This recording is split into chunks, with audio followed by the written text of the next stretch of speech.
In this video, you'll spend 1 week with me as a reserve airline pilot. We're gonna hike an ancient volcano, and I'll show you how I pack when I don't know where I'm going.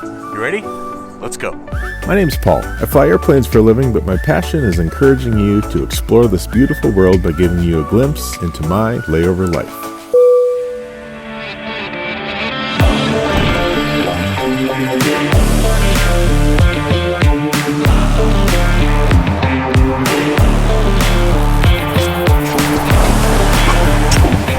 Tomorrow, I start 6 days of reserve, which means I have no idea where I'm going. So how do I pack my suitcase when I don't know if I'm going to be skiing in Switzerland or hiking in Hawaii? That's what I'm going to show you in this video. But first, I'm going to try to pick up a trip for tomorrow to figure out at least the first few days of my schedule. Just going to pull up open time for tomorrow, and there's actually nothing in open time for tomorrow. So scheduling will probably call me in a few hours to give me short call reserve for tomorrow, so I'll probably end up going to Newark anyway. Until then, I'm going to keep my eye open on open trips, and if something doesn't pop in, that's probably what's going to happen. It's kind of a choose your own adventure book, except I don't get to choose. We'll see you tomorrow. Love you. Love you. Have a good trip. Well, as expected, crew scheduling called me at 3 o'clock this morning. They gave me a 10 p.m. short call, so I am on my way to Newark. The first available flight for my commute from Minneapolis to Newark was a Delta flight. After signing up for the jump seat, I waited patiently while everyone else boarded. Finally, I was given a seat assignment. Fortunately, it was a regular seat and not the cockpit jump seat. See you later. Bye. Thank you. Yep, take care, you guys. Back in my home away from home, Newark, New Jersey. I go on call tonight at 10 o'clock and have a 2.5 hour call out. So in all reality, they're probably not gonna call me unless there's a diversion, or say an earlier flight has a mechanical problem and those pilots time out, then they would call me and some other first officers to go fill that in. If you're wondering who pays for hotels while I'm here, I've got a whole video dedicated to that. I'll put a link to that up there and you can watch that if you want later. Until then, I'm gonna work out, grab some food, and then it's just a waiting game.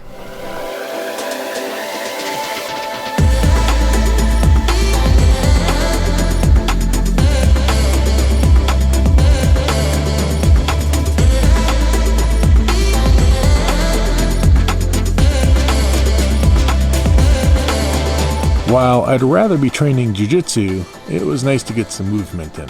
After my workout, I researched some potential adventures on YouTube.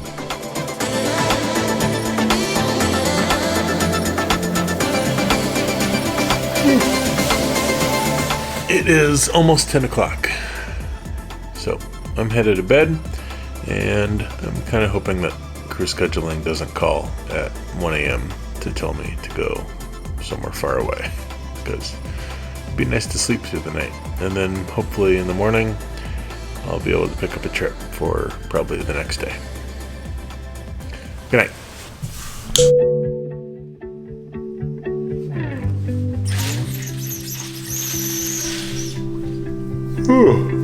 Well, no calls from crew scheduling last night, which means, well, I'm still on short call until 12 o'clock.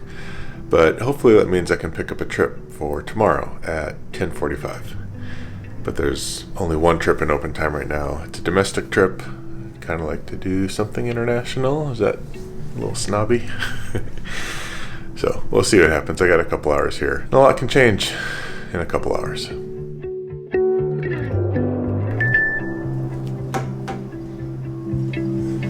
There were 2 trips in open time for tomorrow. One of them was domestic, and one of them was a 3-day Edinburgh trip, Edinburgh, Scotland, which is a city that I've been to probably 100 times. Lisbon and Edinburgh are probably the 2 cities that I've been to the most with United.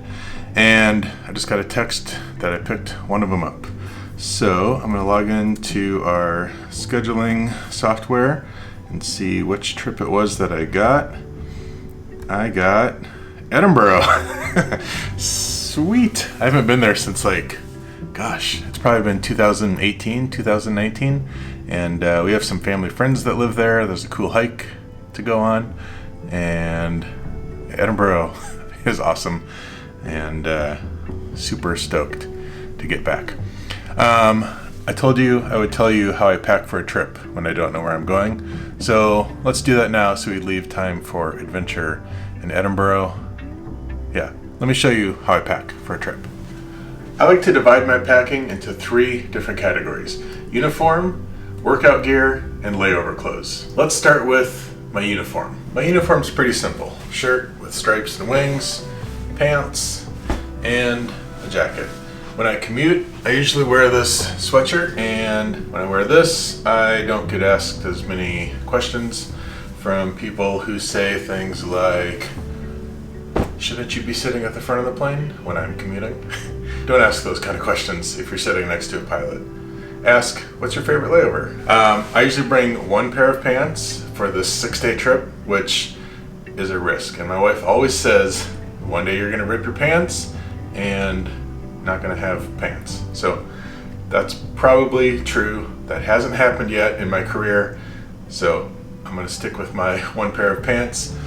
I'll bring 2 shirts, this shirt and another one, and then probably 5 undershirts for this 6-day trip. This trip, it appears that I'm only gonna do 2 flights. Newark to Edinburgh, Edinburgh back to Newark, and then I'll probably go home. I can get by with 1 pair of pants and 1 shirt, but I do have a backup uniform shirt in case I need one. Okay, let's move on to workout gear. When it comes to workout gear, I like to keep it pretty simple.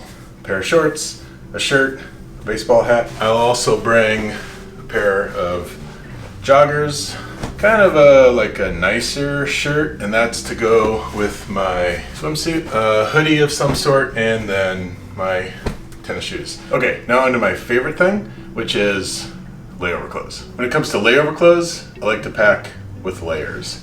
So I have a black long sleeve t-shirt that will go with my black pants, and I'll probably put this white shirt underneath it.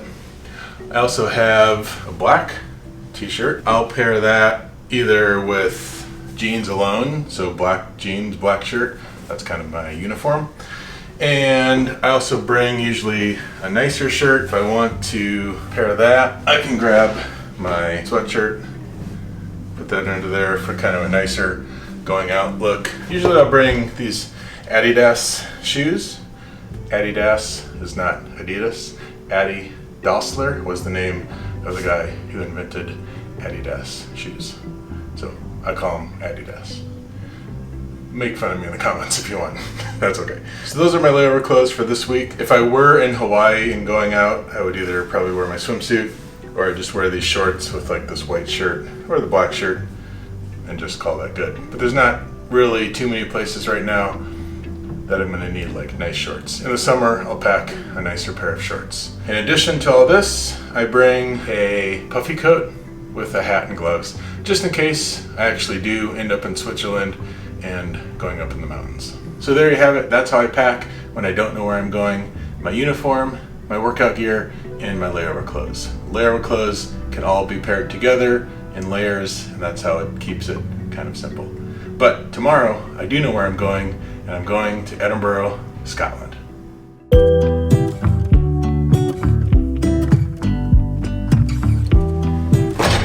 Good, how are you? Paul. Mike, nice to meet you. Good to meet you. Hey, Chris. Good to see you. Yeah. After looking over the flight plan with the crew, we called our dispatcher for a briefing. Good evening, folks. We're still in release number 1 for United. Then I was out to the airplane to brief the flight attendants. 617. It's going to be not smooth the whole time, but it will be smooth for your service. So a little bit of turbulence as we're just out over the ocean, but nothing huge. Finally, we were on the way. Ladies and gentlemen, a very good evening from the flight deck. Your captain speaking. I'd like to welcome you on board United Flight 36 with service now to Edinburgh. Should be pushing back here shortly. Once we're en route tonight, 6 hours and 17 minutes. Should be a pretty nice flight, turbulence-wise, maybe a couple bumps out over the North Atlantic. Once we arrive in Edinburgh, though, should be a really nice day tomorrow. Sunny skies, temperature of 1 degree centigrade, which is 32 degrees Fahrenheit. If there's anything we can do to make your flight more enjoyable tonight, please don't hesitate to ask. Again, from all of us at United, welcome on board. Enjoy your flight. I cannot explain how nice it is to be back in Edinburgh. I haven't been here, like I said, in probably 6 years. I got a huge hug from one of the gate agents when we arrived, which is just a wonderful welcome back to Scotland. And I am super excited tonight. I get to go out to dinner with my friends who live here. They're from Wisconsin, but they live here now. And I haven't seen them in over 6 years. So that's going to be super exciting. Before I do that, though, I'm going to go hike a place called Arthur's Seat, which is this old volcano that overlooks the city and is a great way to kick off the layover. So, dinner tonight, but first, we're going to hike Arthur's Seat. If you can escape the medieval pull Edinburgh seems to have, the trailhead to Arthur's Seat is just a short walk down the Royal Mile. Arthur's Seat was described by Robert Louis Stevenson as a hill for magnitude, a mountain in virtue of its bold design. This extinct volcano last erupted 350 million years ago and rises above the city to a height of 823 feet. Although the origin of the name is uncertain, some claim there is a connection between Edinburgh and King Arthur. Arthur's Seat may have been the location of legendary Camelot. Regardless of its past, it's a nice respite from the hustle of Old Town, and after you conquer the climb, you'll be rewarded with sweeping views of the city and Scottish lowlands.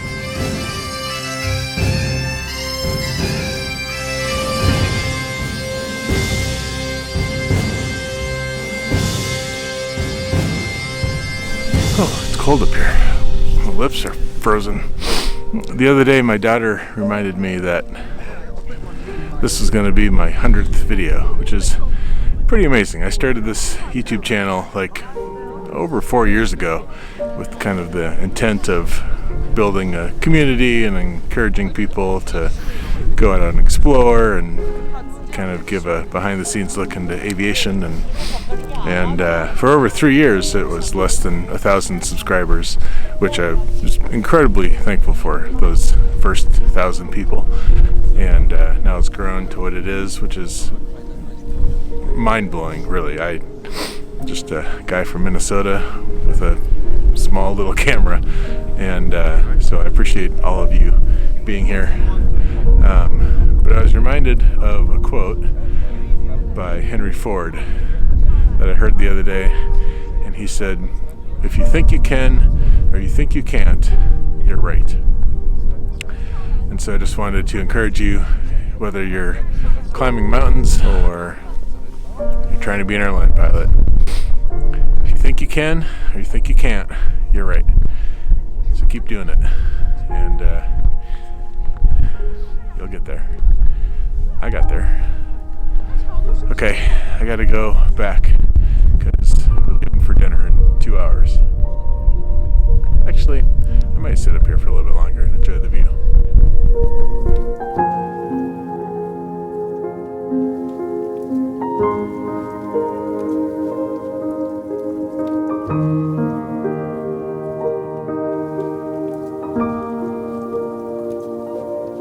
After a hike back into the city, my friends Todd and Andrea came to pick me up for dinner. Hey!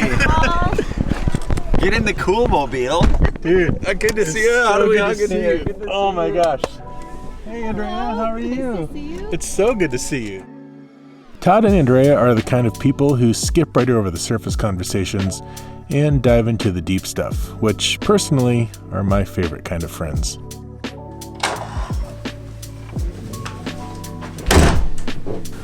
What a beautiful dinner I just had with my friends Todd and Andrea. It was so nice to catch up on 6 years of friendship. We went to a place called the Scran and Scally in Stockbridge, which is absolutely beautiful. It's actually a Michelin award-winning restaurant. It's called the Bib Gourmand Award, which is a type of Michelin award. So if you're ever in Edinburgh and need a restaurant recommendation, go to the Scran and Scally, and you'll have to have reservations to go there, but it's absolutely lovely. Tomorrow is go home day, and there's something I want to show you on the airplane. So I'll show you that tomorrow, and then it's time to go home. Because Edinburgh is flown on a 757, when it comes to crew rest, unlike the 767 which has a curtain around the rest seat, the 757 crew rest area is just a seat in first class. So having an eye mask is usually a good idea if you want to get some rest.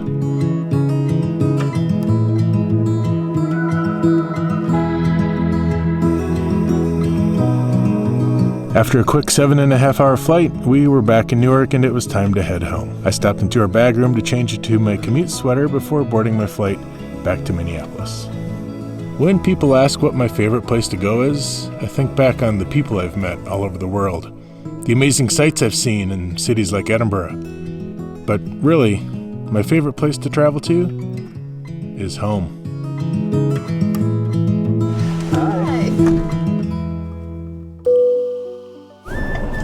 Love you. Say it again.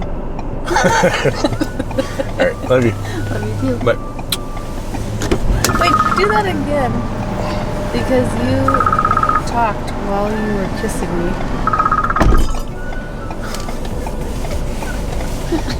You're like, bye-bye. Okay, you ready? It's a good thing you're not in this whole video. Although that would be great too. Thanks. Okay, love you. Love you too. Bye.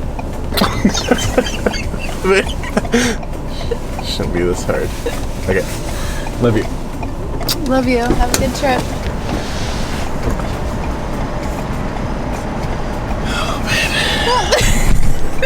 What? Is that not okay that I said that?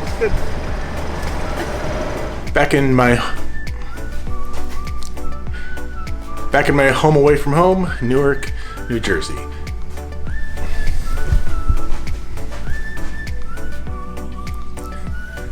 Back in my home away from home, Newark, New Jersey. I go on call tonight at 10 p.m. and have a 2.5 hour call out. So in all reality,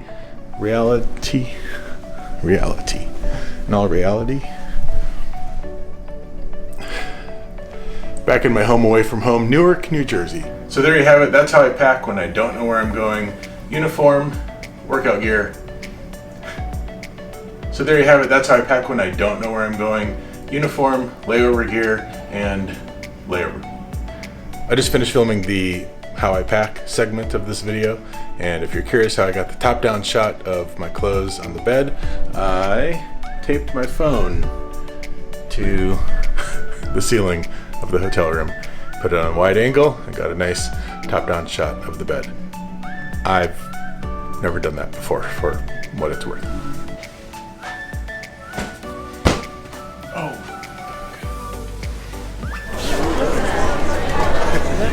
Excuse me, what's happening? Prince Edward's arriving. I think it's been Apparently Prince Edward is arriving and there's a huge crowd. From France? Whereabouts in France? South of France. South of France. Very good. So, could you not bring some warmer weather to this? You brought the sunshine, which is lovely. It's lovely here. You're absolutely right.